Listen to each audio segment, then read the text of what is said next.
Sailing by A salesman. আপনি দেখেছেন আমি কিছু গল্প বলেছি, কিন্তু সবসময় মনে রাখবেন প্রথমেই গিয়ে কিন্তু সেলস নিয়ে কথা বলবেন না। আগে তার সাথে একটা র্যাপোর্ট বিল্ডিং করবেন, সাধারণ কথাবার্তা বলবেন, উনি যেই সব জিনিস পছন্দ করে সেগুলি নিয়ে আলোচনা করবেন, অ্যান্ড ফাইনালি যে আপনি সেলস নিয়ে কথা বলবেন। যেই যদি সেলস নিয়ে কথা বলেন তাহলে সঙ্গে সঙ্গে কিন্তু সে সরে যাবে। সেলসম্যানরা is a very good story teller.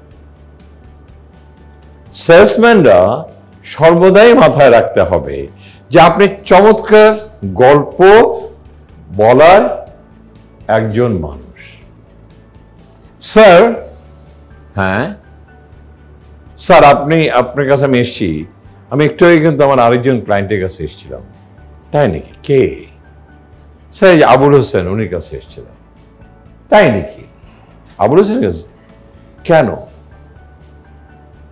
Sir ওই দোকানটা, আপনার কি খেয়াল আছে তার দোকানটা অত্যন্ত ছোট ছিল? প্রথমে যখন ছিল মনে আছে স্যার? আপনি দেখেছেন, আপনি যেহেতু ওখানে আছেন, এখানে আছেন, চিনেন তো? হ্যাঁ চিনি। ওর দোকানটা অনেক ছোট ছিল না? হ্যাঁ, এখন কিন্তু অনেক বড় হয়েছে।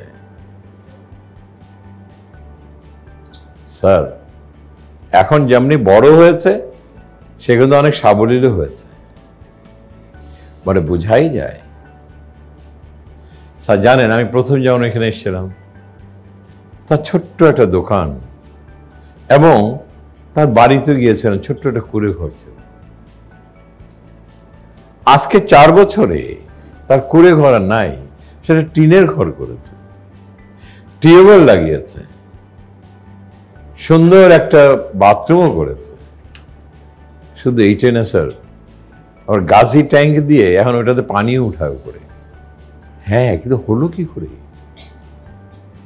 হ্যাঁ হয়েছে। আবুল হোসেনের দোকানও, স্যার দোকানটা বড় কিন্তু আমি করে দিয়েছি। হ্যাঁ আমি করে দিয়েছি, আমি তাকে লোন দিয়েছি। আমি তাকে একটাই কথা বলেছি,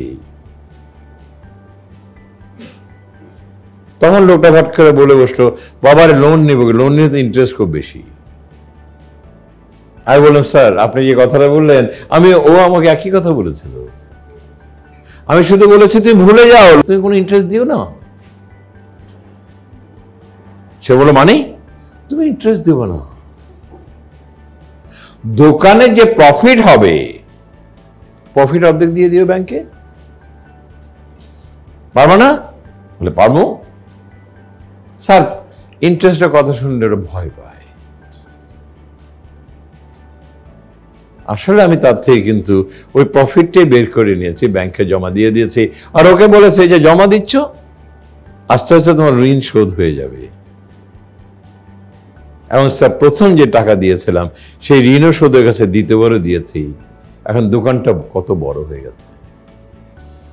স্যার আগে তার প্রতিদিনের সেল ছিল মাত্র টাইনে 1600 থেকে 18, আর ভালো হলে 2000। আর এখন সেল কত স্যার জানেন? না, 50, 60, 40 এই লেভেলে হচ্ছে। হ্যাঁ দোকানটা অনেক বড় করছে, আবার গোমস্তাও রাখছে। হ্যাঁ ওই বাচ্চাটার নাম হাবিব স্যার, যারা রাখছে। এখন দেখেন স্যার, আর মনে হয় বছর 1.5 আছে, ওর টাকা শোধ হয়ে গেলে পুরো দোকান ওর নিজের হয়ে যাবে। স্যার পৃথিবীতে কেউ কাউকে টাকা দেয় না, কিন্তু আমরা যারা ব্যাংকার, আমরা কিন্তু আপনাদের কোনো টাকা দেই না, কিন্তু আপনাদেরকে সাবলীল করে তুলি,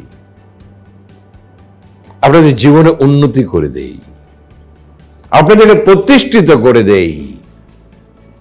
আমরা ব্যাংকার।